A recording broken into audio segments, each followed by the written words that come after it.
नमस्कार। नीति आयोग की governing council में मैं आप सभी का स्वागत करता हूं।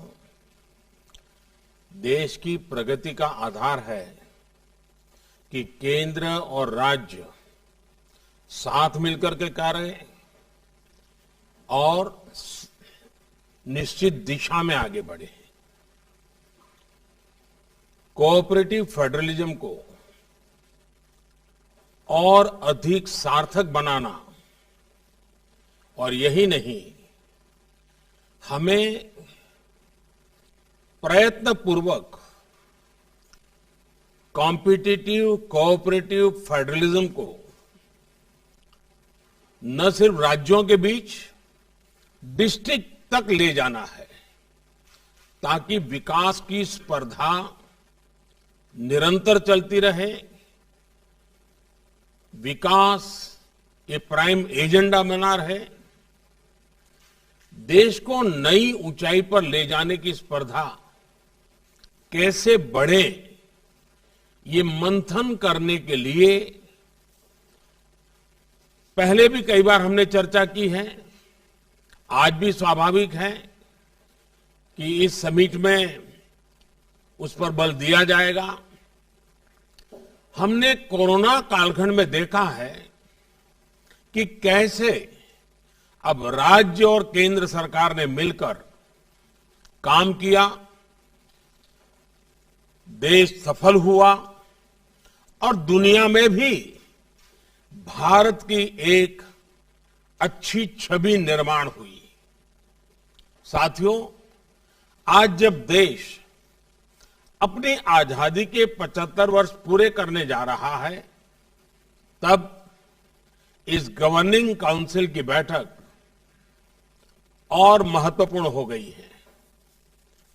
मैं राज्यों से भी आग्रह करूंगा कि आजादी के 75 वर्ष के लिए अपने अपने राज्यों में समाज के सभी लोगों को जोड़ करके समितियों का निर्माण हो, जिलों में भी समितियों का निर्माण हो।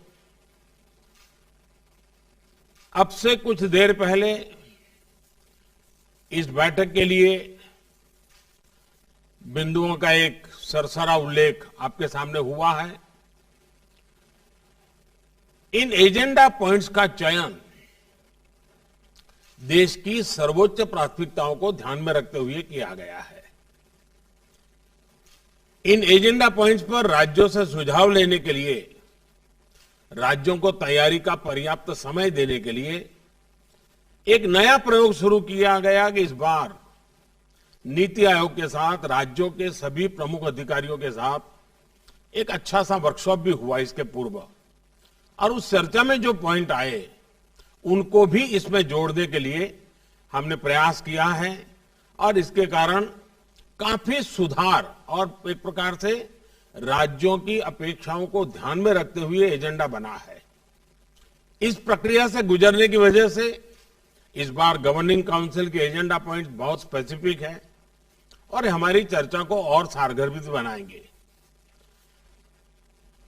साथियों, पिछले कुछ सालों में हमने देखा है कि हमारे देश के गरीबों को एम्पावर करने की दिशा में बैंक खाते खुलने से, टीकाकरण बढ़ने से, स्वास्थ्य सुविधा बढ़ने से, मुफ्त बिजली कनेक्शन मिलने से, मुफ्त गैस कनेक्शन, मुफ्त शौचालय निर्माण की योजनाओं, उनके जीवन में, खास करके गरीबों के जीवन में एक अभूतपूर्व बदलाव नजर आ रहा है। देश में अभी हर गरीब को पक्की छत देने का अभियान भी तेज गति से चल रहा है। कुछ राज्य बहुत अच्छा परफॉर्म कर रहे हैं, कुछ राज्यों को अपनी गति बढ़ाने की आवश्यकता भी है।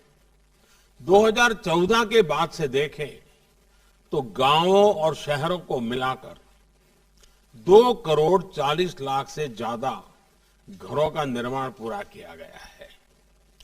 आपको मालूम है, देश के 6 शहरों में आधुनिक टेक्नोलॉजी से घरें बनाकर एक अभियान चल रहा है। एक आध महीने के भीतर भीतर नई टेक्नोलॉजी से तेजी से अच्छी क्वालिटी के मजबूत मकान बनाने की दिशा में देश के 6 शहरों में नए मॉडल तैयार होंगे। वो भी इस काम के लिए हर राज्य को ये उपयोगी होने वाला है। उसी प्रकार से पानी की कमी और प्रदूषित पानी से होने वाली बीमारी लोगों के विकास में बाधा न बने, कुपोषण की समस्याओं को वो बढ़ाए नहीं, इस दिशा में भी मिशन मोड में काम हो रहा है। जब जल जीवन मिशन शुरू होने के बाद से पिछले 18 महीनों में ही 3.5 करोड़ से भी अधिक ग्रामीण घरों को पाइप वाटर सप्लाई से जोड़ा जा चुका है। गांवों में इंटरनेट कनेक्टिविटी के लिए भारत नेट स्कीम एक बड़े बदलाव का माध्यम बन रही है। ऐसी सारी योजनाओं में जब केंद्र और राज्य सरकारें मिलकर काम करेगी तो काम की गति भी बढ़ेगी और अंतिम व्यक्ति तक उसका लाभ पहुंचना भी सुनिश्चित हो जाएगा। साथियों, इस वर्ष के बजट पर जिस तरह का एक पॉजिटिव रिस्पांस आया है, चारों तरफ से एक नई आशा का वातावरण पैदा हुआ है, उसने जता दिया है कि मूड ऑफ द नेशन क्या है। देश मन बना चुका है, देश तेजी से आगे बढ़ना चाहता है, देश अब समय नहीं गंवाना चाहता है और कुल मिलाकर के देश के मन को बनाने में देश का युवा मन बहुत बड़ी भूमिका अदा कर रहा है और तभी ये बदलावों के प्रति एक नया आकर्षण पैदा हुआ है। हमें भी ये देख कैसे देश का प्राइवेट सेक्टर देश की इस विकास यात्रा में और ज्यादा उत्साह से आगे आ रहा है। सरकार के नाते हमें इस उत्साह का, प्राइवेट सेक्टर की ऊर्जा का सम्मान भी करना है और उसे आत्मनिर्भर भारत में उतना ही अवसर भी देना है। आत्मनिर्भर भारत एक ऐसे नए भारत की तरफ कदम है जहां हर व्यक्ति, हर संस्था, हर उद्यम को अपनी पूरी क्षमताओं से आगे बढ़ने का अवसर मिले।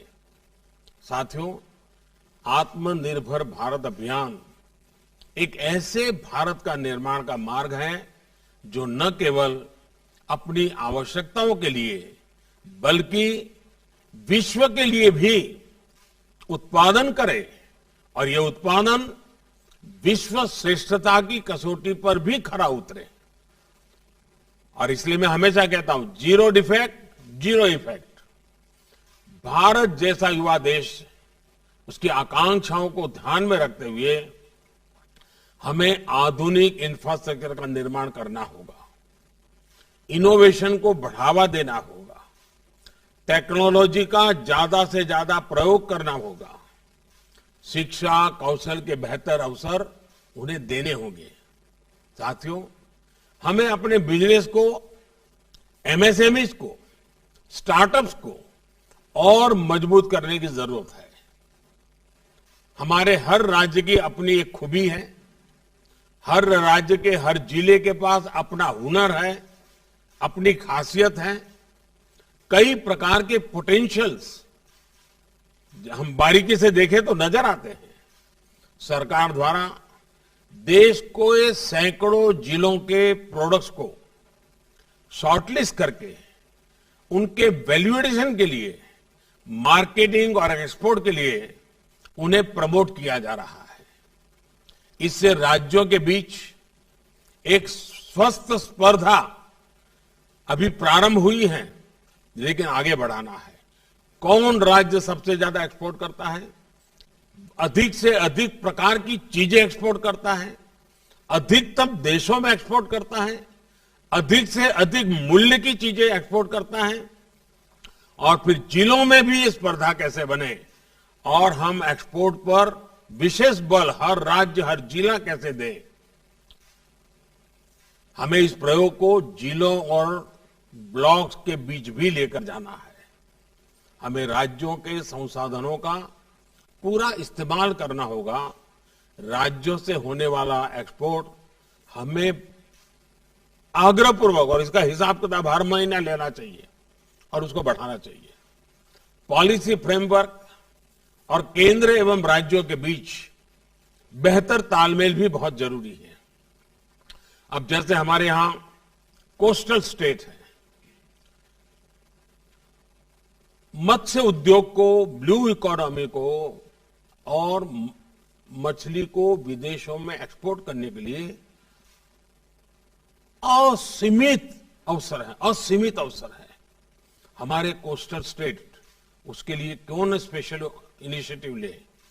देखिए, इकोनॉमी को बहुत बड़ा बल मिल सकता है, हमारे फिशरमैन को बहुत बड़ा बल मिल सकता है। मैं चाहूंगा कि आप इस बात से परिचित हैं कि केंद्र सरकार ने विभिन्न सेक्टर्स के लिए एक पीएलआई स्कीम शुरू की है। ये देश में मैन्युफैक्चरिंग बढ़ाने का बेहतरीन अवसर है। राज्यों को भी इस स्कीम का पूरा लाभ लेते हुए अपने यहां ज्यादा से ज्यादा निवेश आकर्षित करना चाहिए। कॉरपोरेट टैक्स की दरें कम करने का लाभ भी राज्यों ने बढ़ चढ़ करके उठाना चाहिए। आपने ऐसी कंपनियों का संपर्क करना चाहिए कि दुनिया में इतना कम टैक्स रेट जब किया गया है तो उसका फायदा आपके राज्य को मिलना चाहिए। साथियों, इस बार के बजट में इंफ्रास्ट्रक्चर के लिए दिए गए फंड की भी काफी चर्चा हो रही है। इंफ्रास्ट्रक्चर पर होने वाला ये खर्च देश की अर्थव्यवस्था को कई स्तर पर आगे बढ़ाने का काम करेगा, रोजगार के भी बहुत अवसर पैदा करेगा। एक मल्टीपल इफेक्ट होती है इसकी। नेशनल इंफ्रास्ट्रक्चर पाइपलाइन में राज्यों का हिस्सा 40% से इसलिए 40% है और इसलिए जरूरी है कि राज्य और केंद्र मिलकर अपने बजट को सिंक्रोनाइज करे, प्लानिंग करे और प्राथमिकताओं को तय करे। अब भारत सरकार ने अपना बजट पहले की तुलना में 1 महीना प्रीपोन किया है। राज्यों के बजट और केंद्र के बजट में बीच में 3-4 सप्ताह मिल जाते हैं, तो केंद्र के बजट के लाइट में राज्यों का बजट बनता है, तो दोनों मिलकर के एक दिशा में आगे बढ़ते हैं। और मैं चाहूंगा कि इस दिशा में भी राज्यों के बजट चर्चा करते होंगे। जिन राज्यों का बजट अभी आने वाला है वो इस काम को और प्राथमिकता पर कर सकते हैं। केंद्रीय बजट के साथ ही राज्यों का बजट भी विकास को गति देने में, राज्यों को आत्मनिर्भर बनाने में उतना ही अहम है। साथियों, 15वें वित्त आयोग में लोकल बॉडीज के आर्थिक संसाधनों में बड़ा इजाफा होने जा रहा है। स्थानीय स्तर पर गवर्नेंस में सुधार लोगों का लिए क्वालिटी ऑफ लाइफ और उनके आत्मविश्वास का आधार बनती है। इन सुधारों से में टेक्नोलॉजी के साथ साथ जन भागीदारी भी बहुत आवश्यक है। मैं समझता हूं कि पंचायत राज व्यवस्था तथा नगर निकायों के निर्वाचित प्रतिनिधियों को इस कन्वर्जेंस तथा आउटकम्स के लिए जिम्मेदार बनाने का भी समय आ गया है। स्थानीय स्तर पर बदलाव के लिए जिले, राज्य और केंद्र एक साथ मिलकर काम करते हैं तो परिणाम कितने सकारात्मक आते हैं, इसके लिए आकांक्षी जिलों का उदाहरण हमारे सामने है। एस्पिरेशनल डिस्ट्रिक्ट का जो प्रयोग रहा है वो अच्छे परिणाम दे रहा है, लेकिन पिछले कुछ दिनों में कोरोना के कारण जो गति आनी चाहिए तो नहीं आई, लेकिन अब फिर से उस पर हम बल दे सकते हैं। साथियों, कृषि अपार क्षमताओं से भरी है, लेकिन फिर भी कुछ सच्चाइयां हमें स्वीकार करनी होगी। हम कृषि प्रधान देश कहे जाएं, उसके बावजूद भी आज करीब 65-70 हजार करोड़ रुपए का खाद्य तेल हम बाहर से लाते हैं। ये हम बंद कर सकते हैं। हमारे किसानों के खाते में पैसा जा सकता है। ये पैसों का हकदार हमारा किसान है, लेकिन इसके लिए हमारी योजनाएं उस प्रकार से हमें बनानी होगी। हमने पिछले दिनों दालों में प्रयोग किया, उसमें सफलता मिली। अब दाम बाहर से लाने में, दालों को बाहर से लाने में खर्चा हमारा काफी कम हुआ है। ऐसी कई चीजें, कई खाद्य चीजें बिना कारण हमारे टेबल पर आज आ जाती है। हमारे देश के किसानों को ऐसी चीजों को उत्पादन में कोई मुश्किल नहीं है, थोड़ा गाइड करने की जरूरत है। और इसलिए ऐसे कई कृषि उत्पाद हैं जो हमारे किसान न सिर्फ देश के लिए पैदा कर सकते हैं बल्कि दुनिया को भी सप्लाई कर सकते हैं। इसके लिए जरूरी है कि सभी राज्य अपनी एग्रो क्लाइमेटिक रीजनल प्लानिंग उसकी स्ट्रेटेजी बनाएं, उसके हिसाब से किसान को मदद करें। साथियों, बीते वर्षों में कृषि से लेकर पशुपालन और मत्स्य पालन तक एक होलिस्टिक अप्रोच अपनाई गई है। इसका परिणाम है कि कोरोना के दौर में भी देश में कृषि निर्यात में काफी बढ़ोतरी हुई है, लेकिन हमारा पोटेंशियल इससे अनेक गुना ज्यादा है। हमारे प्रोडक्ट्स का वेस्टेज कम से कम हो, इसके लिए स्टोरेज और प्रोसेसिंग पर भी ध्यान देने की जरूरत है और उसमें इन्वेस्टमेंट के लिए हमें जितने भी पोटेंशियल जहां भी है उसको जोड़ना पड़ेगा। हमें जानते हैं कि भारत साउथ ईस्ट एशिया में रॉ फिश एक्सपोर्ट करता है। जब मैंने प्रारंभ में कहा, वहां वो फिश प्रोसेस करके भारी मुनाफे और प्रोसेस प्रोडक्ट के तौर पर बेची जाती है। क्या हम सीधे प्रोसेस फिश प्रोडक्ट को बड़े पैमाने पर एक्सपोर्ट नहीं कर सकते? हमारे सभी कोस्टल स्टेट खुद अपना इनिशिएटिव लेकर के इस पूरे ग्लोबल मार्केट को ऊपर अपना प्रभाव पैदा नहीं कर सकते हैं? ऐसी स्थिति कई और क्षेत्रों, कई और प्रोडक्ट्स के साथ है। हमारे किसानों को जरूरी आर्थिक संसाधन मिले, बेहतर इंफ्रास्ट्रक्चर मिले, आधुनिक टेक्नोलॉजी मिले, इसके लिए रिफॉर्म्स बहुत जरूरी है। साथियों, हाल ही में ऐसे कई रिफॉर्म्स किए गए हैं जो रेगुलेशन को कम करते हैं, सरकार का दखल कम करते हैं। मैंने पिछले दिनों देखा, सरकार के अंदर सामान्य व्यक्ति को कंप्लायंस, हजारों ऐसे कंप्लायंस हैं जिसको हम निकाल सकते हैं। जैसे पिछले दिनों हमने 1500 कानून खत्म किए। मैं राज्यों से आग्रह करूंगा, आप एक छोटी टीम बिठाइए, बिना कारण, अब जब टेक्नोलॉजी है तो बार बार चीजें मांगने की जरूरत नहीं है लोगों से। ये कंप्लायंस का बर्डन देश के नागरिक के सर पर से हम कम करें, राज्य आगे आए। मैंने भी भारत सरकार में कहा है और हमारे कैबिनेट सेक्रेटरी उसके पीछे लगे हुए हैं, कंप्लायंस की संख्या जितनी कम हो करनी है। ये भी ईज ऑफ लिविंग के लिए बहुत जरूरी है। उसी प्रकार से साथियों, युवाओं को अपना सामर्थ्य खुलकर दिखाने का भी हमें मौका देना होगा। कुछ महीना पहले ही आपने देखा होगा, कुछ महत्वपूर्ण निर्णय किए गए। उसकी चर्चा बहुत ज्यादा नहीं होती है, लेकिन इसका परिणाम बहुत बड़ा होता है। ओएसपी रेगुलेशंस को रिफॉर्म किया गया था। इससे युवाओं को कहीं से भी काम करने की फ्लेक्सिबिलिटी मिली है। इसका बहुत बड़ा लाभ हमारे टैक्स सेक्टर को मिला। मैं अभी पिछले दिनों